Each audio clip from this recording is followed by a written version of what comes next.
Hello, high-minded viewers. It is a pleasure to have your company today. I'm Leo from Hamilton in New Zealand.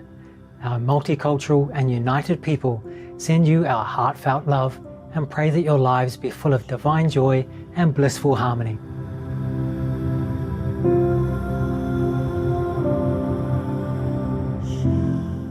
Welcome to part 2 of our 4-episode series on the history of veganism. In part 1, we saw that vegetarianism has its roots in the world's ancient spiritual traditions. It should be of no surprise that vegetarianism and religion are so closely associated, considering that the cornerstone of virtually all major faiths and philosophies in the world is the universally recognized golden rule, to treat others kindly, which is the underlying tenet of vegetarianism and veganism.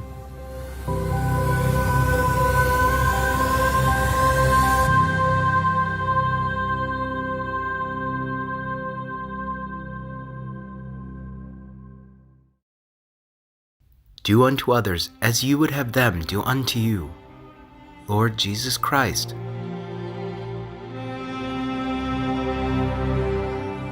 This perhaps is the most famous principle that Lord Jesus Christ conveyed during his Sermon on the Mount. We would like to honor Christianity, the world's largest religion, by exploring the various existing written records and other information that suggest Lord Jesus and the early Christians were vegetarians or vegans. We are fortunate that we have many reputable sources to draw from on this matter.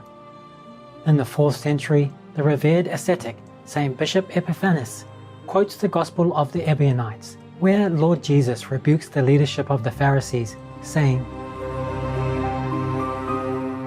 I am come to end the sacrifices and feasts of blood, and if ye cease not offering and eating of flesh and blood, the wrath of God shall not cease from you. Gospel of the Ebionites.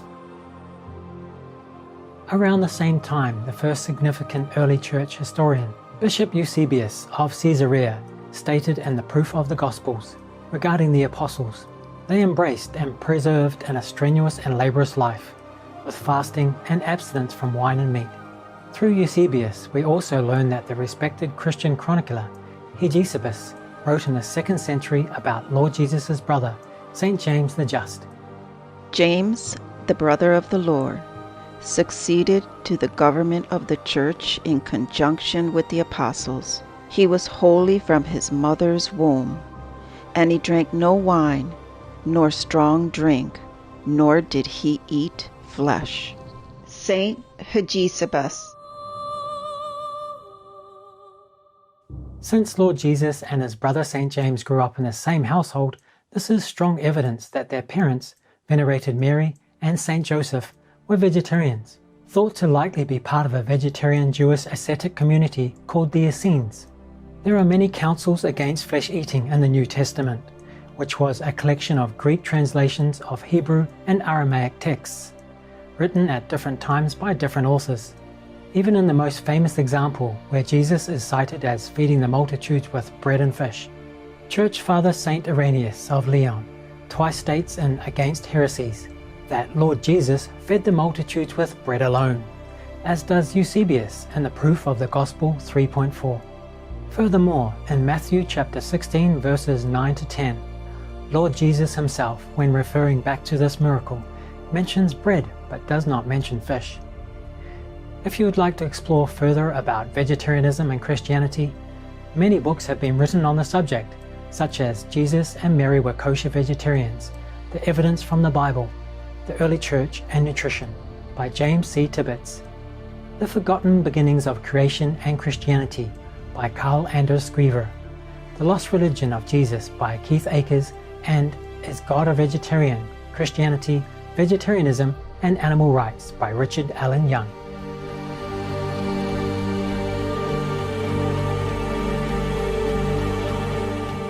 Intelligent viewers, let us take a moment to smell the roses in the garden and thank the saints of the past for preaching a compassionate ethic to the world.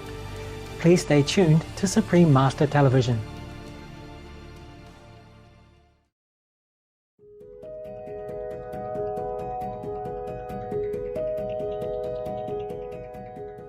Welcome back, serene viewers. Moving on to other areas within that era, and keeping with the legacy of Pythagoras, many Greco-Roman philosophers, including Socrates and Plato, widely regarded as the founders of Western philosophy, were proponents of the vegetarian diet. In the 1st century AD, prominent Platonist writer Plutarch wrote one of the earliest works on the topic entitled On the Eating of Flesh, in which he denounces the practice based on human anatomy and morality, pointing out that animals possess the attributes of intelligence and sentience, saying, "But for the sake of some little mouthful of flesh, we deprive a soul of the sun and light, and of that proportion of life and time it had been born into the world to enjoy." Plutarch. In the 3rd century, Plotinus, the founder of Neoplatonism, also espoused vegetarianism with a passion, saying that animals feel pain and pleasure, not just humans. Plotinus's famous student, Porphyry, was the first to discuss the ethics of using animal byproducts like milk, honey, and wool in his landmark work on abstinence from animal food. Another major school of philosophy concurrent with Platonism is Stoicism, which emphasizes simple living and the law of cause and effect. Its eminent adherents, Seneca, Ovid, and Musonius Rufus, were also major advocates of the plant-based diet.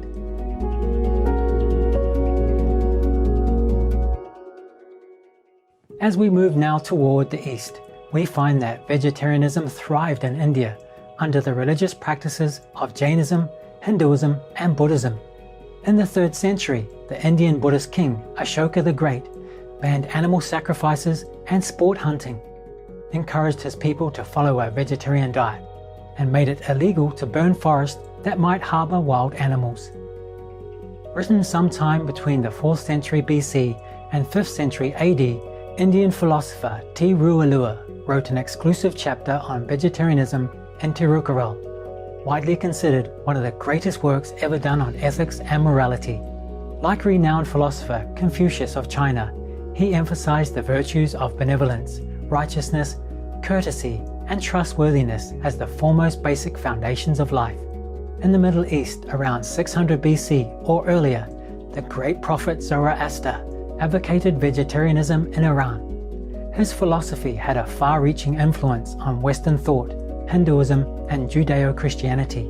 In Syria, the much-loved blind poet Abu al-Ala al-Ma'ari would make vegan history when he became the first vegan to endorse the vegan philosophy in all its facets, that is, the non-exploitation of animals in any manner.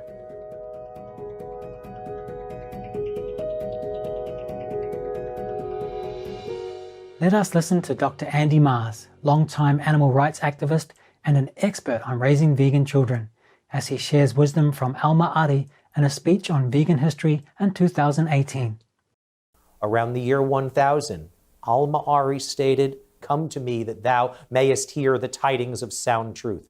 Do not unjustly eat what the water has given up," that means fish, "and do not desire as food and flesh of slaughtered animals of the white," meaning milk of mothers, "who intended its pure draught for their young, not noble ladies. And do not grieve the unsuspecting birds by taking their eggs.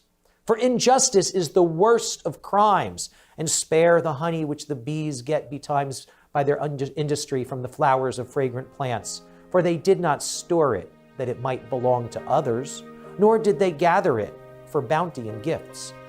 I washed my hands of all this."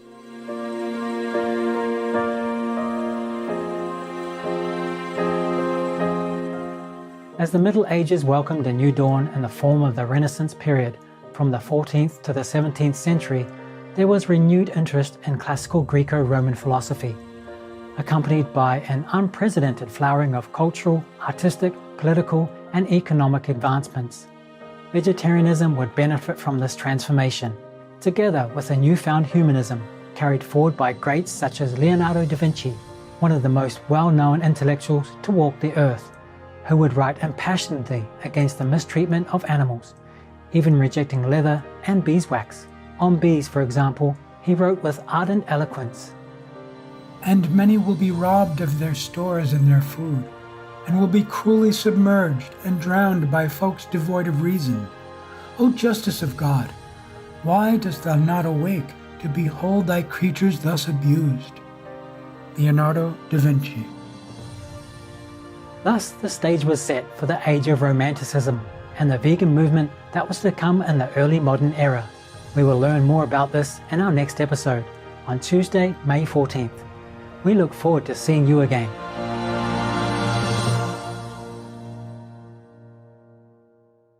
Radiant viewers, thank you for your presence today. Coming up next is From the Original Universe to Our World, True Love Never Changes, Part 5 of 10 on Between Master and Disciples right after Noteworthy News. May your inner light and beauty shine through always and uplift the spirit of everyone around you in God's grace.